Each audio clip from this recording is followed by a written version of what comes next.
Follow your passion first. When I retired from the game, I sat there asking kind of all the wrong questions. What's the biggest industry I can get into? And it's all the wrong stuff. And you got to sit there and ask yourself, okay, what am I truly passionate about? What do I enjoy doing?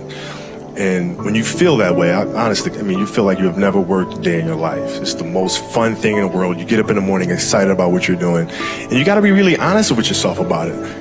If you wake up in the morning and you're dreading going to work, dude, do something else. Right. Do something else. And those are hard decisions to make. But when you make those decisions, it's a very liberating experience. And you find out that the rewards will come. I think the best way to prove your value is to work, is to learn, is to absorb, to be a sponge. But you always want to outwork your potential. As hard as you believe you can work harder than that. And that's what I tried to do when I first came in the league. But basketball is such a direct competition sport. And me coming in at 17, I hated when my teammates would say, I get hit with an elbow. Right? Shaq would hit me with an elbow in practice. Nick Van Exel would come up and say, "Are you okay?" I'm like, what? Mao, are you okay? What the hell's wrong with you? So I always had that extra chip on my shoulder. So every day in practice for me was really trying to annihilate everybody that I was playing against. Because I wanted to prove you don't need to babysit me.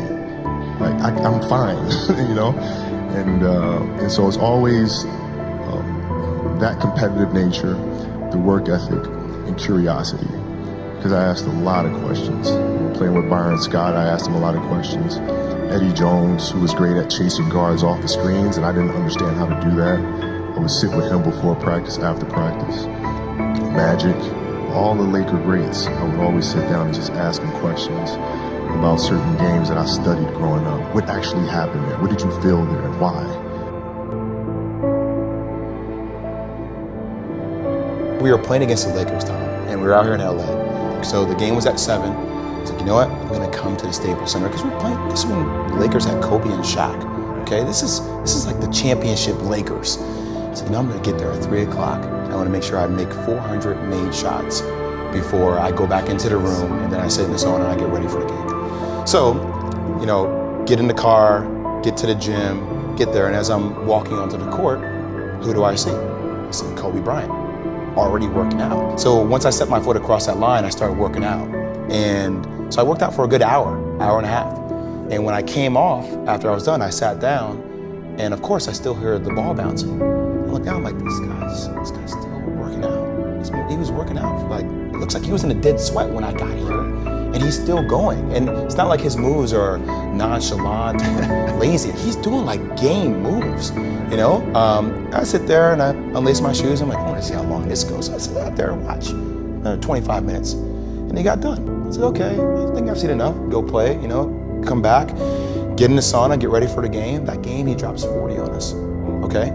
And after the game is over, I'm like, I have to ask this guy. I have to understand, why he works like that. Right. So after the game is over, I'm like, hey, Kobe, why were you in the gym for so long? He's like, because I saw you come in.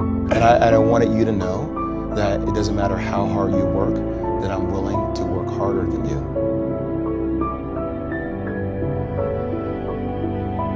If your job is to try to be the best basketball player you can be, right? To do that, you have to practice, you have to train. Right? You want to train as much as you can, as often as you can. So if you get up at 10 in the morning, train at 11, 12, say 12, train at 12, train for 2 hours, 12 to 2. You have to let your body recover. So you eat, recover, you get back out, you train, start training again at 6. Train from 6 to 8. Right? And now go home, you shower, you eat dinner, you go to bed, you wake up, you do it again, right? Those are 2 sessions. Right? Now imagine you wake up at 3, you train at 4, you go 4 to 6, come home, breakfast, relax, blah, blah, blah. Now you're back at it again, 9 to 11, right? Relax, and now all of a sudden you're back at it again, 2 to 4, and now you're back at it again, 7 to 9. Look how much more training I have done by simply starting at 4, right? And so now you do that, and as the years go on, the separation that you have with your competitors and your peers just grows larger and larger and larger and larger and larger. And by year 5 or 6, doesn't matter what kind of work they do in the summer, they're never going to catch up because they're 5 years behind. Right? So it makes sense to get up and start your day early because you can get more work in. If I start earlier, I can train more hours. And I know the other guys aren't doing it because I know what their training schedule is. Right? So I know if I do this consistently over time, the gap's just going to widen and widen and widen and widen and widen, and they won't be able to get that back. So to me, it was just common sense. I'm like thinking, how can I get an advantage? Well, start early. Yeah, let's do that.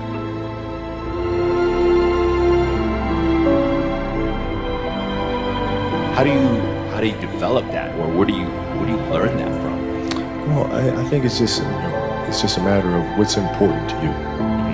What's important to you for whatever reason. I felt like I didn't feel good about myself if I wasn't doing everything I could to be the best version of myself. If I felt like I left anything on the table, it would eat away at me. I wouldn't be able to look myself in the mirror. So the reason why I can retire now and be completely comfortable about it because I know that I've done everything I could to be the best basketball player I could be.